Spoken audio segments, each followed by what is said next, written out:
Hey guys, this video is about spending money where it matters. Now I've got my laptop in front of me here to refer to notes, so bear with me if I keep looking down. So what do I mean by spending money where it matters? Well, in a mobile DJ company, it's important to spend the money right. So you want to give the crowd the best possible experience, and your equipment enables you to do that. One important thing to think about is spending your money right. Well, I mean spending more money on certain pieces of kit than others. Starting off with the sound system. Look at it from the crowd's perspective. They aren't going to care whether they're using CDJ2000s or a Numark dual CD player. They're not going to notice that. Now bear with me for a moment because I know what you're saying. The CDJ2000s are of course much better than a Numark dual CD player. But just ignore that for a second. I'm thinking more kind of starting mobile DJ and not thinking much about mixing. Now the thing your audiences are going to care about is sound quality. Now I think this is something that's really heavily overlooked in the mobile DJ industry. People not caring about thinking about the quality of sound that's coming out of the speakers. Now that just doesn't mean higher quality speakers, higher quality amps.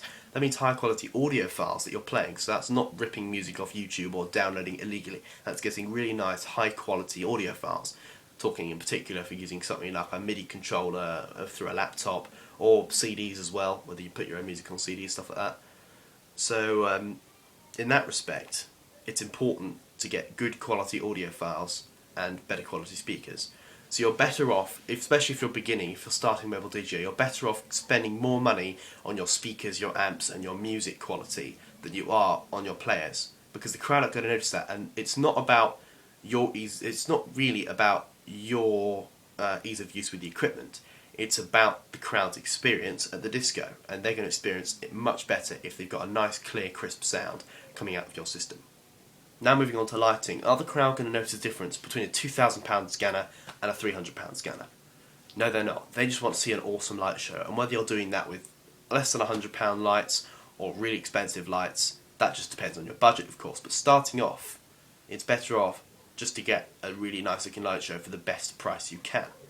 Now, one expensive way to get a nice looking light show is go DMX, because you can spend money on all the cables, all the software, all the hardware controllers, but sometimes that's not the best thing to do, because you can end up with a light show that doesn't look as good when you're using DMX.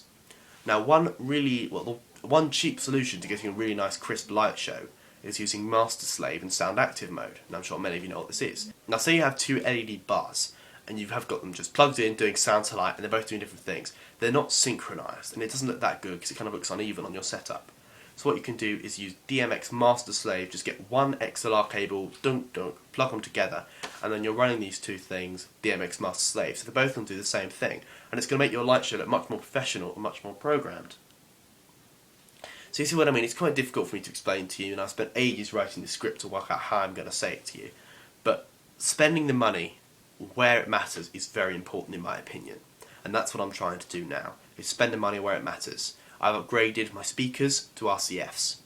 I'm kind of holding back on my lighting rig at the moment to think about going for a middle of the range lighting rig, stuff like that. I haven't got the highest end players, I've got middle range audio players. So think about spending the money where it matters in your setup. So there you go, hope you found this video useful.